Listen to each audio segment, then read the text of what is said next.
to a practice and there was no way for me to pick up Grandpa, he would walk from his apartment at Florida Living to the FLA gym where he'd watch the team practice.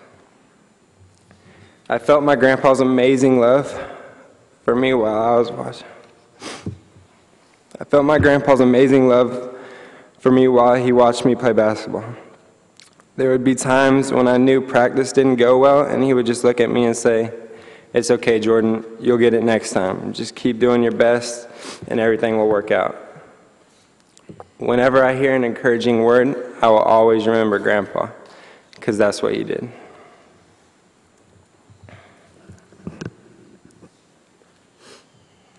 Some of my favorite memories of my grandpa were sitting on his lap at the age of 6, driving his tractor on his ranch in Idaho. He would spend hours at a time just going up and down the mountain because he knew how much I loved driving.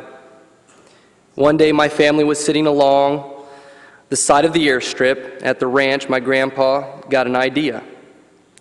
He had a big blue truck and he jumped in it with me. He stood me up on the seat and bent over so he was nowhere to be seen. He pressed the gas to make it look like I was driving all by myself. And he said, "When we go by them, just smile and wave."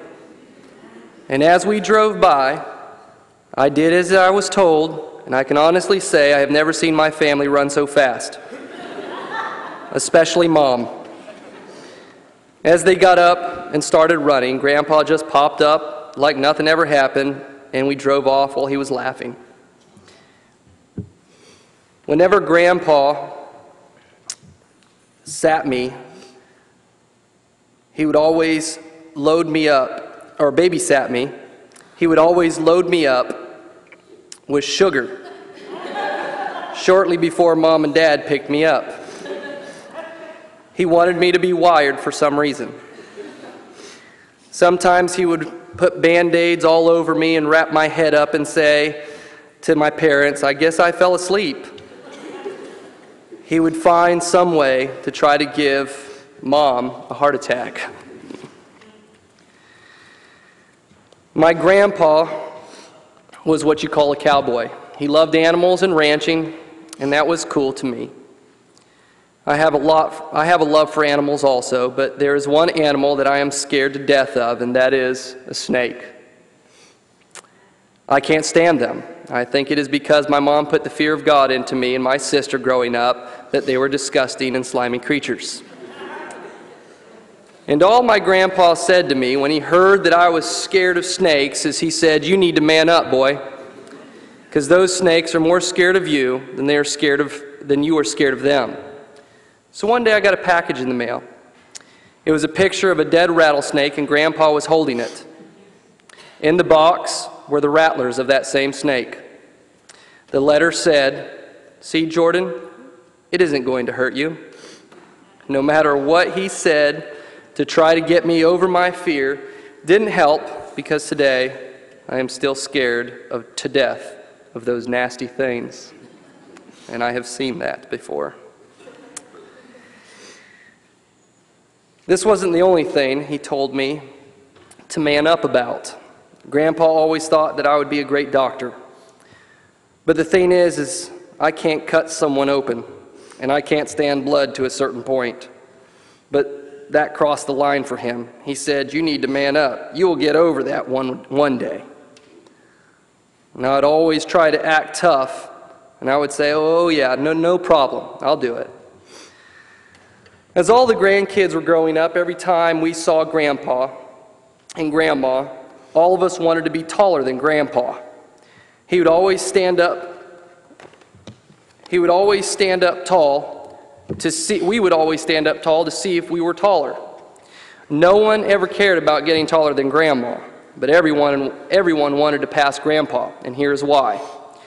Grandpa always said that the day you are taller than Grandma, you get 50 cents. The day that you pass me, you get $50. So I barely remember getting my 50 cents for passing Grandma, but I'll never forget the day that I passed Grandpa and got 50 bucks. I'll never forget that day because I was the youngest grandkid and it seemed like it took forever to reach that goal. Grandpa was always quite the gentleman. Last year, I worked at Florida Living, and every Wednesday, there would be a bus of ladies that would go to Publix. When they came back, Grandpa would always run out the door and say hi to all of his lady friends.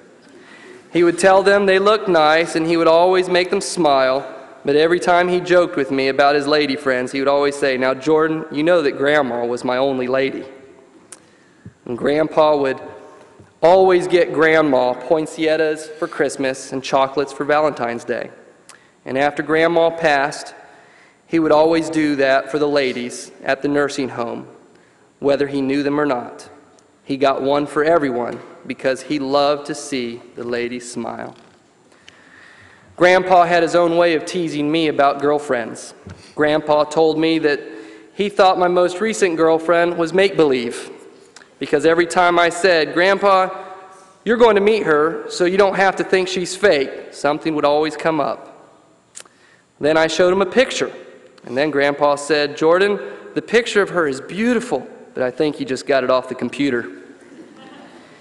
He never let me live it down until he finally did meet her at a basketball game. After he finally met her, then he would say, "Jordan, now you just paid her to act like your girlfriend." One thing I remembered most about Grandpa was his incredible generosity. As Jordan and I were putting this together and sharing memories, this is the one thing that he would always come back, is he would talk about his grandpa's generosity. Jordan was telling me a couple of things, and then I met with Dale, and he had a whole list of things of Grandpa's generosity. And he had just sponsored 6 kids to go to Rome to study the doctrines. He bought 16 solar-powered water pump systems for a tribe in the Kalahari Desert. He built a dorm for women who were victims of the genocide in Africa. He bought each of them sewing machines to teach them a trade so that they can go back and support their families. Bought a bus and a trailer for a group in Peru, and motorcycles and bicycles for pastors to visit their parishioners. He started, while he was living over here, a prison ministries correspondent ministry to Spanish women who were in prison. He was more than bilingual. Who knows how many languages he spoke. But he would answer all their questions about life and about God. There are many stories of him putting people through college, medical school, and law school. In 1959, when you were watching the slideshow, you saw a hospital in Monte Morales, and it was about to close down. The nursing and the medical staff was not paid for 6 months, and Grandpa and his wife took their life savings and paid the medical staff. And he told them, "If you believe in me, we'll turn this place around." And I asked Dale, I said, "Is that place still up and running?" He said, "I don't know." So we got on the internet, and there it is on YouTube, still running. Beautiful campus. In 1959, he turned that around. He rented a whole stadium in Peru. I'm sure it's a soccer stadium for evangelistic series. Bought a boat and equipment for the Fiji Islands, a streaming video lab so that the Word of God can go out to anyone who had internet access.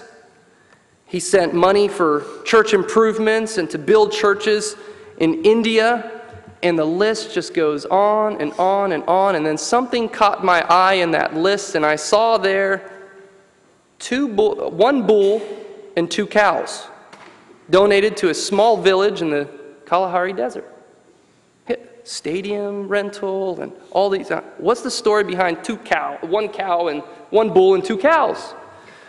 The story has it that they went to a village, and the village official did not want to let them in. And the village official told them that, well, the Catholic Church said that they would give me 2 cows to come in here. And Grandpa said, "Well, I'll give you a bull and 2 cows." So he outbid the Catholic Church somehow, and they were able to go in and spread the Word of God in that little village in the Kalahari Desert.